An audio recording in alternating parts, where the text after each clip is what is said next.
What's going on, y'all? Welcome back. Y'all know what time it is, baby. We are back here.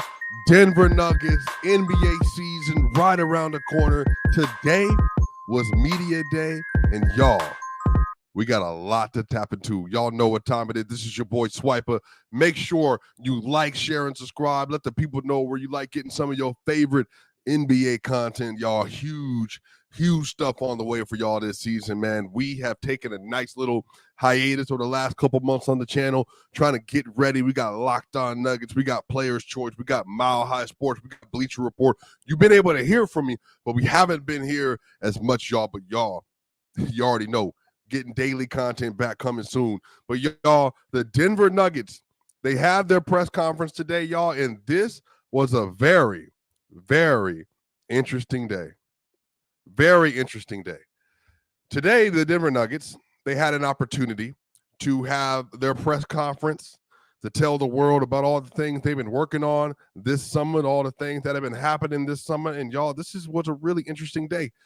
Now, we started off with Coach Michael Malone, and Michael Malone has some really interesting notes today. So this video, I want to talk about Michael Malone. I want to talk about Calvin Booth. I want to talk about Nikola Jokic. I want to talk about Russell Westbrook. I'm going to talk about Jamal Murray, and really just the overall vibes that I got today. And today, Malone, when he took the podium, had some really interesting things to say, and we'll just go ahead and start here. One of the things that Malone mentioned that I think is like the point, the big topic of discussion for training camp, the big topic of discussion for this next upcoming season is who is going to be the starting shooting guard for your Denver Nuggets. And Michael Malone, as clear as day, said that Christian Braun and Julian Strawther will be competing for the starting shooting guard spot this season per Michael Malone, and that is news. That is news, and that is big news. Big news. I think that this is going to be a very interesting discussion because the way that Michael Malone framed it was whoever gives the starting lineup the best fit, whoever complements the big four, the core four the best, that's who's going to get that job. Peyton Watson, Julian Strawther, and Christian Braun, they're all going to have their opportunities. But in particular, we're going to see Christian Braun and Julian Strawther have a chance to be able to take that spot. Now, this is interesting because the Nuggets are currently situated where if that job goes to Christian Braun, you know their defense is going to be A1. Michael Malone notes that this season he wants the Denver Nuggets to have a top three defense in the NBA. A top three defense in the NBA. But in order to do that, I think Christian Braun is going to be really essential to that, just to make sure that they're able to get the stops, to get the physicality, to get the verticality, to get the point of attack game, to get around screens, all that stuff. I mean, Christian does that at a super high level. The problem with Christian, though, is even though Calvin Booth said today that he wants to classify him as a shooter now because he shot 42% above the break threes, which is cool, low volume, but still 42%, is Christian Braun's not a good corner three-point shooter. That's a problem with the Denver Nuggets offense, that if you don't get high volume and high convergence rates from three-pointers when you have Jokic in the paint with Aaron Gordon at the dunker spot and then Jamal Murray running pick and roll, because Porter's going to space out the other corner. And then on top of this, Christian Braun can't hit mid-range shots. KCP had the little dribble handoff to the nail. Boom. He runs with Nikola Jokic. That's gone.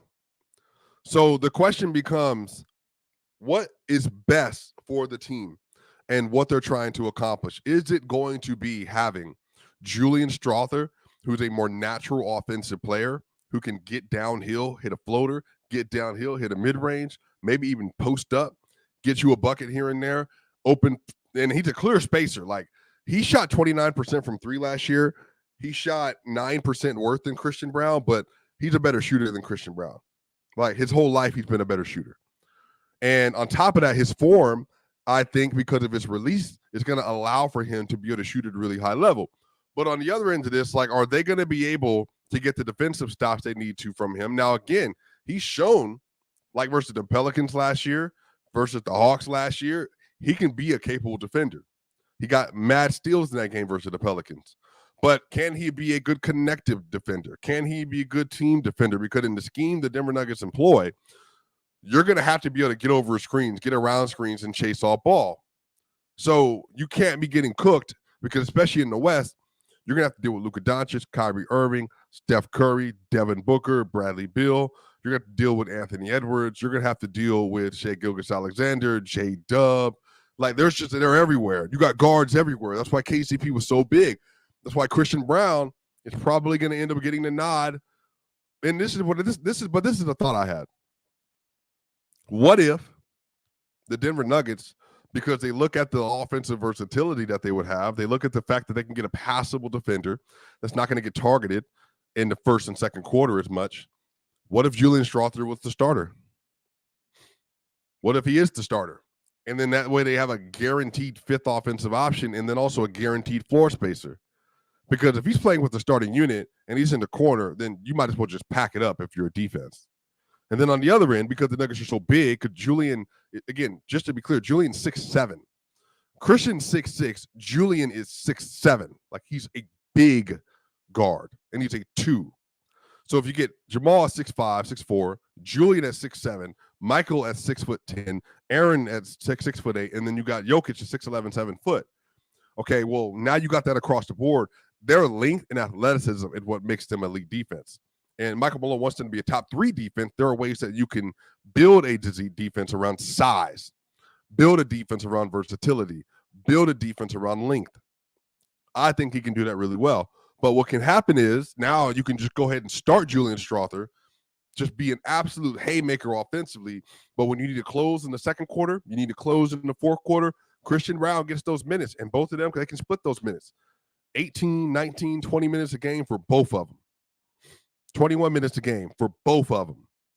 And then that way you can work both of them into the lineup, and then you can have different looks, but they both can serve different purposes if you don't like the one-off, like what you're getting guaranteed. Now, again, if you're telling me Christian Braun is hitting corner three-pointers this year, he's shooting 40% from corner three-pointers, 42% against versus the break above the break again, I'm like, all right, well, okay, well, what are we doing? If Christian Braun can use his athleticism and finish, be under control, not get a lot of charge calls, if he can be, and again, if Christian Braun, let's say he continues to take a leap and he's going to make an argument for an all-defense team this year, then again, Christian Braun starts. It's that simple. But the improvements you need to see from Christian Braun are going to be corner three-point shooting, mid-range shooting, because you got to be able to offer something from the mid-range shot. And you got to be able to finish. Those things has to happen. But for me, the wild card in all this is Peyton Watson. And here's what Michael Malone said. Michael Malone said that Peyton Watson should be living at the free throw line by attacking closeouts, and he should aim to shoot around 35% from 3 this next season. 35% from 3 next year.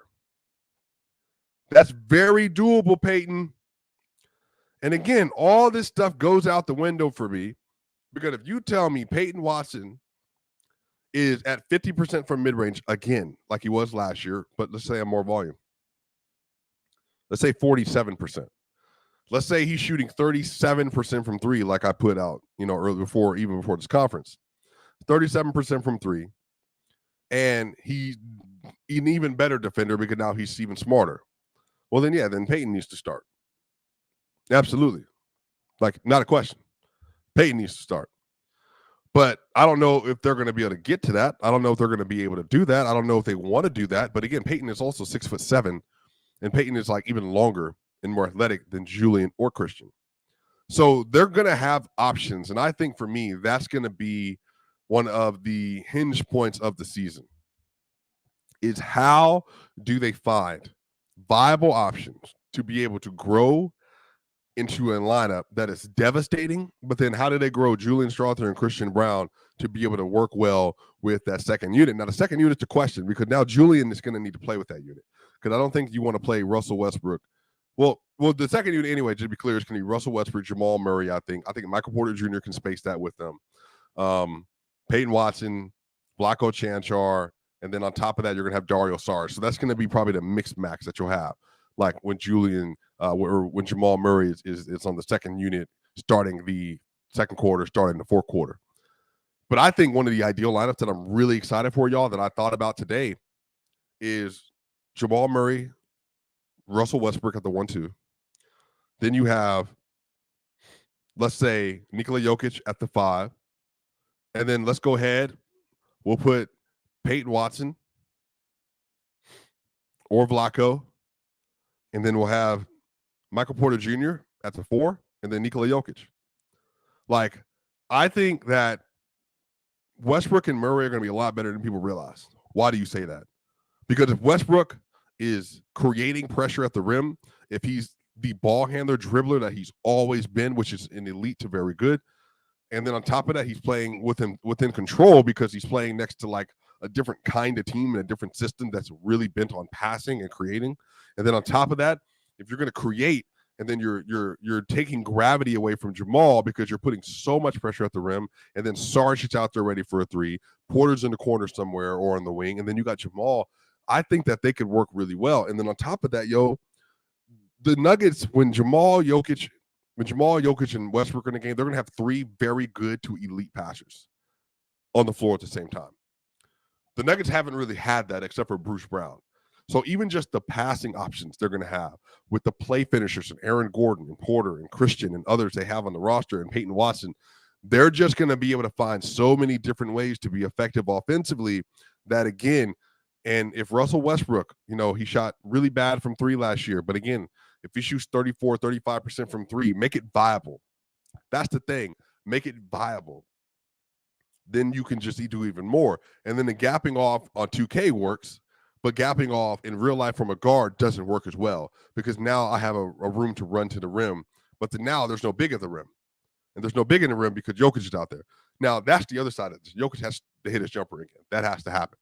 When he was doing the year before, we'd averaging 1.17 to 1.21 points per jumper in the championship run. That Joker needs to make an appearance. Let's get that. If Joker's hitting his jumper again, shooting 40% from 3 again, then we're in a like Russ running to the rim because now you can't do that. Now your big has to be on him. Now he has a one-on-one matchup with your second best offensive guard. Yes, and this is a great on Twitter. Sark is the Joker of the second unit. So they did talk about that today. Sarge said, I'm willing to do whatever the coaches asked me to do, but they did mention that Sarge is going to be able to operate as a DHO operator. He's going to be able to be the pick and pop roller. He's going to be able to get some post-up opportunities versus some wings when they have a size advantage down low. Sarge is going to be able to be flanked by Peyton Watson, by Russell Westbrook, Christian Braun. Like he's not a good defender. Like I really don't love his defense at all. He's not my favorite kind of player. But again, Peyton Watson, Russell Westbrook, and you give him Christian Braun, you put some viable defenders around him, get Jamal Murray locked in, then you're cooking. That's what I'm saying. Like they're going to have some ability to do some special things. I think Westbrook and Sarge can be special. So a lot of this is going to come down to Julian Strawther, Christian Braun, and Peyton Watson's development, Russell Westbrook fitting next to Jamal. And one of the best parts of today's conversation was Russell Westbrook sitting down and talking basketball. And I think for Denver Nuggets fans, I think for Russ fans, I think for Jokic fans, I think Westbrook is the kind of player that a lot of people are going to love. And here's why. Russell Westbrook was asked directly about playing next to Jamal Murray. And he had some really interesting things to say because he really makes it a point to let everybody know that it means something to him. Like it means something to him that he is getting ready to play next to him and that he's going to be assisting in Jamal Murray's development and the growth of his game. Now, what he directly says is that Russell Westbrook on Jamal Murray, my job is to be able to push Jamal to be the best he can be and play at the highest level he can. He's an unbelievable player, and he still has so much room to get better in a lot of areas. And I am grateful to be able to be here and help him along that journey and vice versa. That, for me, is so much. Jamal Murray has a persona with the media, and he doesn't like doing media, and that's fine. I mean, really, could he be more open and all that stuff? Yeah, I mean, of course. Like, Jamal Murray, I've said this before, he reminds me of like an NFL receiver or a corner. That's just his vibe, his energy in media rooms, whatever. But Jamal, with his teammates, I've heard that he's been a good teammate. People like him. So if Jamal, the thing is, Russ, if anybody could ever tell Jamal something and help him with something, it's Russell Westbrook. Russell Westbrook is an MVP and legitimately in the 16-17 year earned that MVP with a 30-point triple-double and carried that Thunder team to 46 wins in the playoffs. Russell Westbrook, 4 of a 5-year stretch, averaged a triple-double. Russell Westbrook is one of the greatest point guards in NBA history. Russell Westbrook is a first ballot Hall of Famer. Russell Westbrook has put on in the NBA Finals in 2012. Russell Westbrook has battled with Harden. He's battled with Steph. He's battled with Dame. He's battled with everybody. You name it. From 2010 on, he has been an absolute terror. Like, we've seen him at the highest level. We've seen him fail and be successful. If anybody could tell Jamal, this is what we need to do, this is what has to happen to help Jamal take that all-NBA step, if anybody could do it, is Russ. Because Russ with Harden, that's a different story. Harden feels like they're contemporaries. They are. Russ with CP3, different deal. They're contemporaries. Jamal and Russ, they're not contemporaries. Jamal has not had the career that Russ has in any way, shape, or form. That's no diss to Jamal. Russ is one of the best of all time. That's a different conversation. And Russ is clear. Like he's accepting the veteran role. He wants to be the vet on the team. He wants to help everybody get where they're going to need to go. He wants to do the right thing. He wants to make the right play. He's going to make his mistakes. Everybody's clowning and stuff for Russell. That's cool. But for Jamal, I think this could be such a big point in Jamal's career, because if he listens to what Russ is telling him about engaging, about playing hard, about defense, about his body, about his diet, all that stuff. I'm not saying he got a baby, and that ain't nothing like that. But just one-to-one, if you listen to a dude that's done it as much as he has, yo, Maul, I believe you can be an MVP. I believe you can be an All-NBA player. I believe you can be just as good as Steph is this year. Get in his ear. You telling him stuff like that. You being honest about it. And then on top of that, bro, like, go out, be healthy, go play. I think Russ has all that ability to do that. And that's what I'm excited for, because Jamal hasn't had nobody that's been with him to push him like that. And it's no accident that he did have a career year last year in the regular season. Don't get me wrong. That was probably his best career season ever. Again, he shot 48% from the field, 42% from three, and 85% from the line on 21 points a game and 6.5 assists a game. Like, it's him, Brunson, and like one of like Tyrese Maxey. I can't remember. It was like 3 people that did that. Crazy. But there's been this gap between Jamal, really good player, and Jamal, all-NBA player. And I even think from a consistency and health standpoint, right, Russ is going to help that. And I think Russ would also help in Jamal's energy, because when Russ is on the court, you ain't got to do everything. You don't. You play smart. You play within yourself. You take care of business, Russ. Then look, we good. Like, we're good. And again, I know, beyond definition, I know people like laughing and joking, and but I'm with you. Russ has grown so much as a person. He's very admirable. I 1,000% believe it. Again, man, like, I really, this is my hope for Denver fans. This is my hope for the NBA. I hope that this year Russ is able to silence so many people, but not because Russ is like playing like outstanding all NBA level basketball again, but he's contributing to winning. I want people to look at his numbers with Jokic and like, bro, Jokic and Russ are a plus 10. A plus 10 on the court together. They were plus 8 with Reggie Jackson last year, by the way. So Russ is better than Reggie. And he plays defense. And he's a great passer, playmaker, finisher. I mean, finishing as in getting to the rim, not finishing, converting all the time. I just think there's a lane. There's a lane for Russ on this team that I think is going to be big, and I think could really help them. And I'm not talking about a perfect player that's not making mistakes. I'm not talking about a player that's not out of control sometimes. That's going to happen. But I'm talking about for the sake of the culture. If Murray responds well to this, Murray could have the best year of his career, period. And I think you being able to rest Murray, I hope Murray plays 65 games this next year. I really want that for him. I hope he played. Because again, y'all remember, Murray and Jokic were 44 and 15 when they played together last year. I believe if Murray's healthy in the NBA playoffs, they don't get beat by anybody. So if Murray can rest take the games off he needs to take off, but then Russ can take over those starting lineup. Man, I'm telling you, Russ can be great next to this team. Like, it's just a matter of figuring out how and figuring out the lineups with Julian, with Flacco, with Peyton, with Christian. Those are the players I think that are going to really find a way. And Sarge, it's going to be really interesting how they figure out that dynamic. So I'm really excited to see how everybody kind of puts it together and how everybody's going to approach this upcoming season. But today in the press conference was special. I mean, Calvin Booth talked about Nikola Jokic. He thinks that's a 10-year prime, started the year 2020-21. There are about 5 years left of that prime. Like, I'm talking about best player in the world prime. And you know what? Jokic is 29. You know, I think he can probably push best player in the world talk. So he's 34, 35. It depends. Like, I mean, LeBron's LeBron. But if Jokic keeps taking care of his body, probably. I mean, why not? Game's not predicated on athleticism. So, managing regular season, whatever, cool, get it.